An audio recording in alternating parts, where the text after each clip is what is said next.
पूर्व प्रधानमंत्री राजीव गांधी की पुण्यतिथि के अवसर पर शिक्षा मंत्री रोहित ठाकुर और अन्य कांग्रेस नेताओं ने छोटा शिमला स्थित राजीव गांधी की प्रतिमा पर पुष्प अर्पित करके उन्हें श्रद्धांजलि दी। कांग्रेस मुख्यालय राजीव भवन शिमला में भी कांग्रेस नेताओं और कार्यकर्ताओं ने उन्हें पुष्प अर्पित किए और उन्हें याद किया। इस मौके पर रोहित ठाकुर ने कहा कि राजीव गांधी ने कम समय में कई ऐतिहासिक काम किए और लोग उन्हें आज भी याद रखते हैं। रोहित ठाकुर ने कहा कि आईटी क्षेत्र, महिलाओं को पंचायती राज में 33% आरक्षण और 18 साल की उम्र में मताधिकार का फैसला राजीव गांधी की सरकार के समय में ही हुआ था। राजीव गांधी ने देश के विकास में अहम योगदान अदा किया है और महिलाओं और युवाओं को सशक्त किया है। जी, आज पूरा राष्ट्र हमारे दिवंगत नेता राजीव जी को याद कर रहा है और उनका इस देश के लिए एक बहुत बड़ी कंट्रीब्यूशन रही। हालांकि उनकी प्रधानमंत्री के रूप में अगर आप उनके पूरे कार्यकाल पे नज़र डालें, उसका समय कम था, लेकिन बहुत ही मैं समझता हूँ ऐतिहासिक कार्य उनके कार्यकाल के दौरान हुए।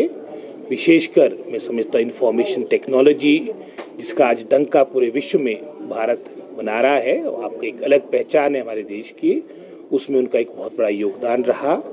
हमारे महिला सशक्तिकरण, युवाओं के सशक्तिकरण के लिए जो कदम उनके कार्यकाल के दौरान उठाए गए वो ऐतिहासिक है। 18 साल का मताधिकार उनके ही कार्यकाल के दौरान एक बहुत बड़ा फैसला तत्कालीन सरकार ने लिया था और साथ ही साथ महिला वर्ग की भागीदारी आपकी सुनिश्चित हो, इस सोच के साथ पंचायती राज में भी जो हमारा 33% का जो रिजर्वेशन आया था उनके कार्यकाल के दौरान ही उसकी नींव रखी गई थी।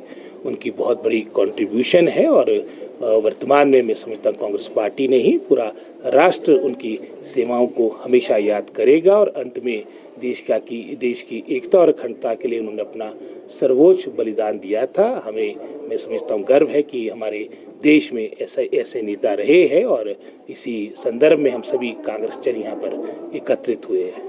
भारतीय जनता पार्टी का तो प्रचार कभी खत्म नहीं होता है, वो चाहे चुनाव का समय हो या आगे पीछे भी हो, तो 24/7 राजनीति पर ही विश्वास रखते हैं। लेकिन अब जैसे हिमाचल प्रदेश के अब मैं समझता हूँ मात्र 10 दिन के आसपास का समय रह गया है और जिस तरह के हमें फीडबैक अभी AICC से आया है, 25 के उपरांत हमारे जो शीर्ष नेता है वो प्रदेश में आएंगे, भिन्न भिन्न पार्लियामेंट्री कॉन्स्टिट्यूंसीज में जाएंगे और निश्चित रूप से हमारे काडर को, हमारे जनता जनार्दन का सारी बातों को लेकर उनको अवगत कराएंगे, हमारे काडर को गैल्वेनाइज करवाएंगे। ये डिसाइडेड है कि प्रियंका जी हिमाचल आएगी। बाकी जहाँ तक स्थलों के चयन की बात है उसमें प्रियंका जी की बात आ गई, राहुल जी की बात आ गई, खड़गे जी की बात आ गई, शुक्ला जी की बात आ गई।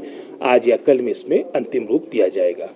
अब इसकी एग्जैक्टली मैं भी प्रचार में आप जानते ही है कि कार्यभार मिला है शिमला संसदीय क्षेत्र का, तो उसमें मैं कल रात के 1-2 बजे पहुंचा हूं। अब इसके बारे में मैं डिटेल में सारी जानकारी जब मेरे को प्राप्त होगी उसके बाद ही मैं कुछ कह पाऊंगा। पर कांग्रेस पार्टी कभी भी हिंसा में विश्वास नहीं करती है। ये मात्र मैं समझता हूँ अपनी हार को देखते हुए जो निश्चित है मंडी संसदीय क्षेत्र में, उसको देखते हुए भारतीय जनता पार्टी की इस तरह का आरोप लगा रही है।